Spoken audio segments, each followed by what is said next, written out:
Hey you! Today I'm continuing along the theme that I've been doing the last couple days. I went ahead and did the line work first and then the watercolor on top of that, and I really like the way it turned out. Maybe I'll do that again. I especially want to thank Lisa and Alicia, who commented on episode 26 with tips about doing the flat wash properly, and I implemented that and it worked wonders. It's much better in this one. It was a lot easier to get the effect that I wanted, so thank you.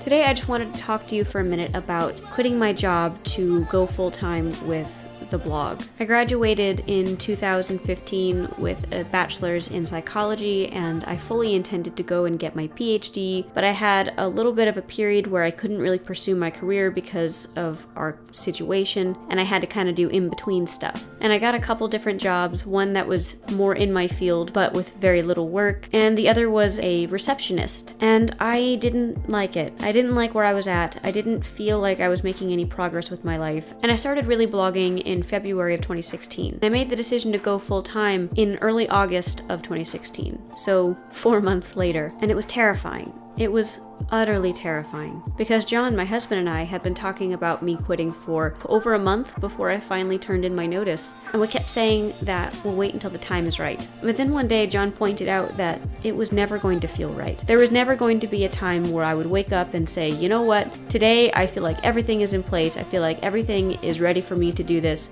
so let's do it. There's always going to be a fear, there's always going to be reasons why you shouldn't take the leap, so I took the leap, even though I was terrified, and it paid off. I've been full-time for a year and a month now, and I love it. I am literally working in my dream job. And I didn't know that this was my dream job until I stumbled upon it, but it is. It's doing what I love and making money off of it, making a living off of it. I didn't think that anyone could do that. People have always told me that I should grow up to become an artist, and even back then when I was a child, I knew that artists were starving and they didn't make any money, so I set my sights on something else, and yet somehow I still came around and I'm in some way doing art for my living. It's not all I do, but it's part of it, and I never thought I'd be here.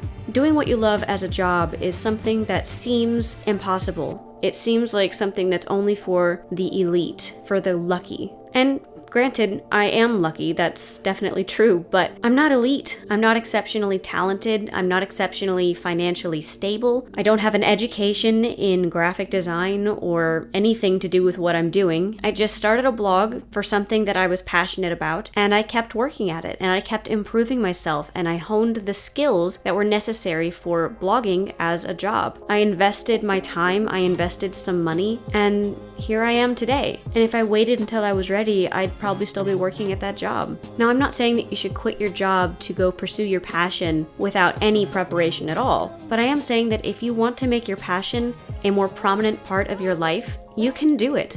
The internet has opened up avenues that were not available 20 years ago. You can start a blog, you can start an Etsy shop, you can start your own small business like I did without having to rent or buy a brick and mortar store. You can make a side income. It doesn't have to be your full-time job, but you can do something with your love, with your skills, with your passions. You can do something with it. I mean, I'm not exceptional. I just kept working. That's all it takes, persistence and dedication. And if you've got that, then you're already well above the rest of the crowd. Everyone has pipe dreams, but so few people act on them. So it doesn't matter if there's people who are more talented than you or have more money than you, because a lot of them won't do anything with that. And you shouldn't wait until you are perfectly ready. Of course, you should make sure that you're not going to become homeless after a single month after quitting your job, but you're never going to feel ready. You're never going to feel like it's perfect, the conditions are just right. There's going to be some kind of a leap of faith, and you need to make that decision for yourself. But I did, and I wouldn't have it any other way. Anyway, that's just my 2 cents on this. I have a very unusual job and unusual situation, and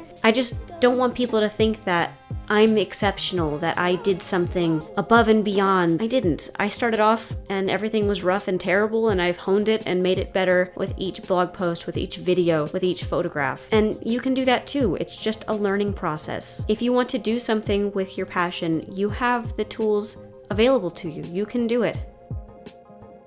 Make sure you hit that thumbs up button if you like this video, and don't forget to subscribe. Alright, I'm gonna catch you tomorrow. Bye.